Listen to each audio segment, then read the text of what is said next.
Olá, meus amados, a paz do Senhor. Aqui é o pastor Donizete, da Igreja da Promessa. Hoje, para ler o livro, dar uma pequena comentada no livro do O Peregrino, né? Livro famoso, temos falado sobre isso, o livro mais editado depois da Bíblia. Li algumas vezes, né? E fala muito comigo, falou já muito comigo, já mostrou coisas fantásticas. Nesse capítulo mesmo, Deus me revelou alguma coisa que eu estava passando, não entendia, e pude entender através do livro, né? Depois eu vou comentar a respeito. Amém? Então, vamos à leitura em nome de Jesus. Capítulo 9 do livro O Peregrino. Cristão chega ao Vale da Humilhação, onde é assaltado pelo feroz Apolião, mas vence-o com a espada do Espírito e com a fé na palavra de Deus. Então, vou ler aqui. Resolveu-se, então, a partida do nosso peregrino com o consentimento dos habitantes do palácio. Antes, porém, de partir, levaram-no outra vez ao arsenal, onde o armaram com armas de finíssima têmpera, para se defender no caminho, caso fosse atacado. Em seguida, acompanharam-no até a porta, onde lhe perguntou o porteiro se durante a sua estada no palácio tinha passado algum viajante. O porteiro respondeu-lhe, afirmando que sim. Cristão perguntou, acaso o conheces? Porteiro, não, mas perguntei-lhe o seu nome e disse-me que chamava Fiel, outro personagem, Fiel. Cristão, já sei quem é, conheço-o perfeitamente, é meu patrício vizinho e vem da minha terra, irá já muito distante? Porteiro responde, deve ir lá para o fim da encosta. Cristão, obrigado, bom homem, que o Senhor seja contigo e te aumente as suas bênçãos pelo bem com que me trataste. E partiu. Discrição, piedade, caridade e prudência quiseram acompanhá-lo até o fim do desfiladeiro. E foram todos conversando nos assuntos que já tinham tratado. Chegados à encosta, disse, Cristão disse isso. A subida pareceu-me difícil, mas a descida não há de ser menos perigosa. Prudência, assim é. Há sempre perigo para o homem que desce ao vale da humilhação, aonde te diriges sem escorregar. Perigos são também os obstáculos que lá se encontram. Por isso viemos acompanhar-te. Cristão ia descendo com muita cautela, mas não sem tropeçar mais de uma vez. Quando chegaram ao fim da ladeira, as personagens que o acompanhavam despediram-se dele, deram-lhe um pão, uma garrafa de vinho e um cacho de uvas. Assim que entrou no vale, começou o cristão a ver-se em apuros. Lembra que é o vale da humilhação, né? Então, no caminho da jornada cristã, tem alguns vales desse tipo, né? Apenas deram alguns passos, saiu-lhe ao encontro um abominável demônio, chamado Apolião. Cristão teve medo e começou a refletir se seria melhor fugir ou conservar-se firme no seu posto. Mas lembrou-se de que a armadura não lhe protegia as costas. Falei isso ontem pregando. E que, portanto, voltá-las ao inimigo seria dar-lhe grande vantagem, porque poderia feri-lo com as suas setas às costas. O inimigo fere pelas costas. Perigo, né? Decidiu-se, pois, a ter valor e a manter-se firme, o único recurso que lhe restava para manter a vida. Resistir ao diabo, né? Não é para correr, não é para resistir. Deu mais alguns passos e achou-se frente a frente com o inimigo. Era horrível o aspecto do monstro. Estava coberto de escamas, semelhante às dos peixes. Tinha asas como de dragão e patas de urso. Do ventre saía-lhe fumo e fogo, e a sua boca era semelhante à boca de um leão. Ao aproximar-se de Cristão, lançou-lhe um olhar de desprezo e falou-lhe nestes termos. O Apolião vai falar agora. Apolião, de onde vens e para onde vais? Cristão respondeu, venho da cidade da destruição, albergue todo o mal, e vou para a cidade de Sião. Apolião, quer dizer com isso que eras meu súdito, porque todo aquele país me pertence, e nele domino como príncipe de Deus. Ele te atrevesse a revoltar-se contra o domínio do teu rei? Ah, se não for esperar que ainda me servirás de muito, esmagar-te-ia de um só golpe. O inimigo queria matar ele, né? Falou, como você não vai me servir? Como é que você saiu da cidade que eu domino? Isso é interessante, né? Na carreira cristã é assim. Aí Cristão responde, é certo que nasci nos teus domínios, mas o teu serviço era tão pesado e a paga tão miserável que nem me chegava para viver, porque o estipêndio do pecado é a morte. Romanos 6:23. De modo que, quando cheguei a ter o uso da razão, fiz como gente de juízo. Tratei de melhorar a minha sorte. Apolião responde, nenhum príncipe gosta de perder os seus súditos por tão pouca coisa, e eu, por minha parte, não te quero perder. Amigo luta, né? Ora, como te queixas do serviço da paga? Volta de boa vontade para a tua terra, que eu prometo dar-lhe tudo quanto se pode dar dos meus domínios. Com isso, quantas vezes, quantas pessoas, por causa da fama, do dinheiro, né, do sucesso, entregam a alma para o inimigo. Né? Cristão, estou agora ao serviço do Rei dos Reis, de modo que não posso ir outra vez contigo sem faltar o que é justo. Apolião responde, andaste de mal a pior, como diz o Rifão, mas ordinariamente os que têm professado serem servos de tal rei emancipam-se depressa do seu jugo e, tomando o melhor conselho, voltam outra vez para mim. Fazes tu como eles, e tudo te correrá bem. Né? Temos visto alguns artistas aqui famosos que se converteram depois, tornaram atrás, né? Deram um mau testemunho. É essa a hora da luta com Apolião. O cristão responde, dê-lhe a minha palavra e jurei-lhe fidelidade se desistisse agora, não merecia ser enforcado por traidor? Apolião, assim te portaste para comigo, e apesar disso, estou disposto a esquecer tudo se quiseres voltar. Viu? O inimigo está querendo abençoar ele para a destruição. Cristão agora. As promessas que te fiz foram feitas antes de eu chegar à adolescência. Não tem valor algum por isso mesmo. Ademais, espero que o príncipe, sob cujas bandeiras agora vivo, me absolverá e me perdoará tudo quanto fiz para te agradar. E, sobretudo, quero falar-te francamente. O seu serviço, a sua paga, o seu servo, o seu governo, a sua companhia, o seu país, agradam-me muitíssimo, mais do que os teus.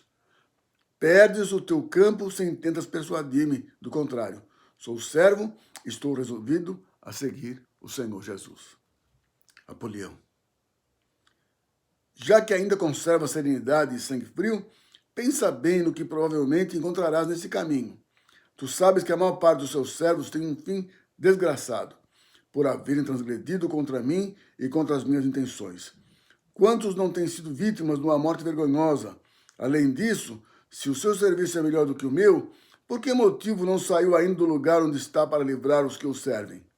Eu sou o contrário. Quantas vezes, como pude atestar o mundo inteiro, ou por força ou por astúcia, não tenho eu livrado os que me servem fielmente das mãos deles, dos seus, apesar de os terem debaixo do seu poder? Prometo-te que farei o mesmo por ti. Né? Querendo proteger o cristão, mas não tem esperança, só para essa vida, né? Morreu, inferno. Cristão, se ele se demora em livrá-los, segundo parece, é na verdade para mais evidentemente provar o seu amor e ver se lhe permanecem fiéis até o final. Quanto ao fim desgraçado que dizes, muitos tiveram. Foi esse seguramente o fim mais glorioso que podiam ter. Porque a salvação presente não esperam eles, que sabem que é preciso tempo para chegar à glória. E esta tê-la-ão quando o seu príncipe vier na sua glória e na dos anjos. Essa morte vergonhosa que ele quer falar, são pessoas que são mortas pelo Evangelho. Ainda esses dias eu tenho um rapaz que eu sigo, o chileno Vergara, ele publicou no site dele que um cristão lá no Egito foi morto, um senhor de idade, porque propiciou um templo para a igreja cristã, e então ele foi condenado à morte pelo ISIS, né? E mataram ele. Vergonhosa aparentemente, né? Foi um tiro de covardia, mas ele foi como mártir, salvo, né? Os anjos vieram buscar. A vida eterna, irmãos, é a maior recompensa que nós temos. Que a nossa vida passa. Ontem eu tinha 18, esse ano faço 65. Não vi passar. Mas tenho uma viva esperança. Que nem o peregrino tinha, eu tenho também. E você tem também. Glória a Deus. Em Jesus. Muito bem. Apolião. Como podes tu pensar em receber salário se já foste infiel no teu serviço? Cristão. Em quem fui infiel? Apolião. Ora essa. Logo que saíste de casa, desfaleceste quando te viste em risco de te afogares no pântano da desconfiança.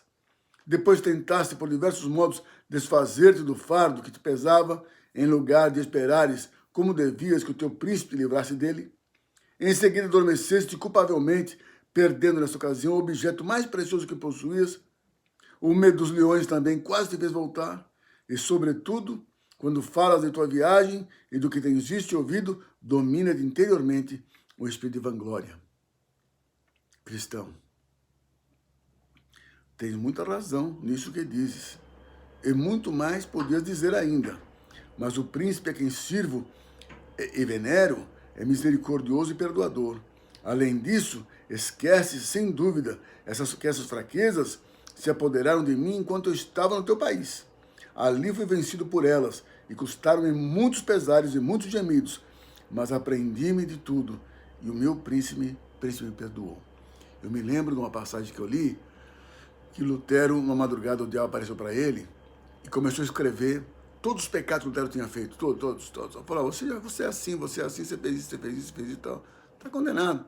Aí o Lutero falou, tu passa um risco embaixo. E escreveu, o sangue de Jesus me purifica de todo o pecado. Glória a Deus. Maravilha, né? Estou acusando ele aqui.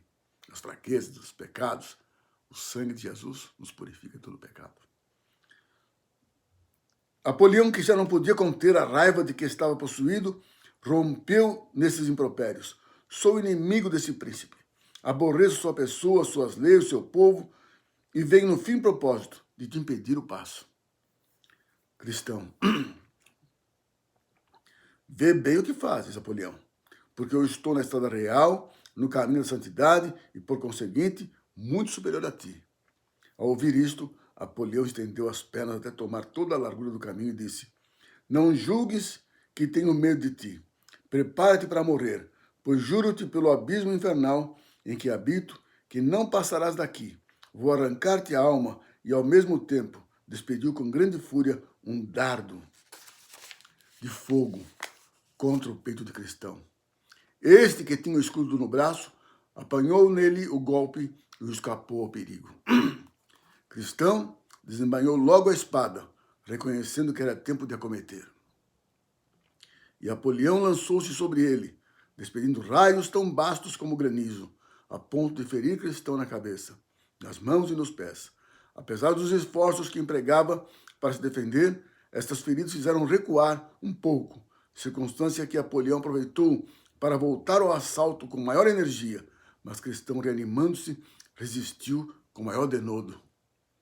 Esta furiosa luta prolongou-se até perto do meio-dia, hora em que se esgotaram as forças de Cristão, que por causa das feridas ia enfraquecendo cada vez mais. Apolião não deixou de aproveitar essa vantagem e, abandonando os dardos, acometeu o corpo a corpo. O choque foi tão rude que Cristão deixou cair a espada. Apolião bradou, agora és meu, exclamou Apolião, estreitando-o com tanta força que por pouco não abafou. Cristão supôs que ia morrer, mas quis Deus que, no momento em que Apolião ia descarregar o último golpe, Cristão lançasse rapidamente mão da espada que estava no chão e exclamasse, não te alegres, inimigo meu, porque se caio também me levanto. Miqueias 7:8, glória a Deus. E atirou-lhe uma estocada mortal, que o obrigou a se retirar, como quem recebe o último golpe. Ao ver isto, Cristão redobra a energia e ataca-o de novo, dizendo, em todas estas coisas somos mais que vencedores por aquele que nos amou. Romanos 8:37. Apolião abriu as suas asas de dragão e fugiu apressadamente. E Cristão não ouviu mais. Tiago 4:7. Resistiu o diabo, ele fugirá de vós. Essa guerra tem. Quantas madrugadas se guerra com o inimigo, né? Lutas espirituais, né? Monstruosas. Mas o Senhor me fez triunfar em todas. A palavra funciona. A palavra é uma espada tremenda, irmãos, que fere o Apolião mesmo, viu? Glória a Deus. Só quem, como eu, presenciou este combate pode fazer ideia dos espantosos e horríveis gritos e bramidos que Apolião soltou durante a luta. Quer ganhar no grito, né? Quer ganhar no grito. Mas há poder no sangue de Jesus, querida igreja. A sua voz era semelhante à do dragão e se contrastava com os suspiros e gemidos lastimosos que saíam do coração de peregrino. Longa foi a peleja e durante ela só brilhou os olhos de Cristão, um olhar de alegria quando feriu Apolião com a sua espada de 2 gumes. Olhou então para o céu e sorriu. Nunca presenciei uma luta tão encarniçada. Terminado o combate, pensou Cristão em dar graças àquele que o livrara da boca do leão, àquele que o auxiliara contra Apolião. E ajoelhando-se exclamou: Beelzebu tinha resolvido perder-me, enviando armado contra mim esse sequaz. Longo foi o combate, terrível foi a luta, mas o bendito, o santo, veio em meu auxílio e obrigou-o a fugir pela força da minha espada. Louvado seja o Senhor eternamente, graças e bênçãos mil sejam dadas ao seu santíssimo nome. Com licença, um pouquinho de água.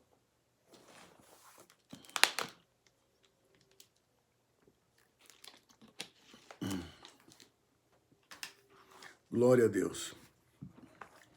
Então, uma mão misteriosa lhe ministrou algumas folhas da árvore da vida. Apocalipse 22:2. Cristão aplicou-as sobre as feridas que recebera na peleja e ficou totalmente curado.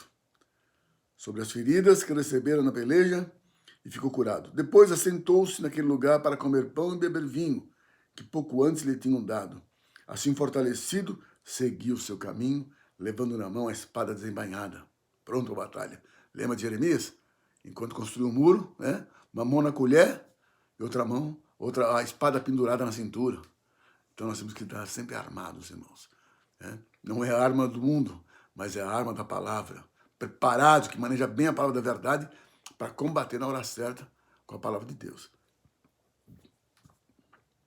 Assim fortalecido, seguiu o seu caminho, levando na mão a espada desembainhada, com receio de que algum outro inimigo lhe saísse ao encontro.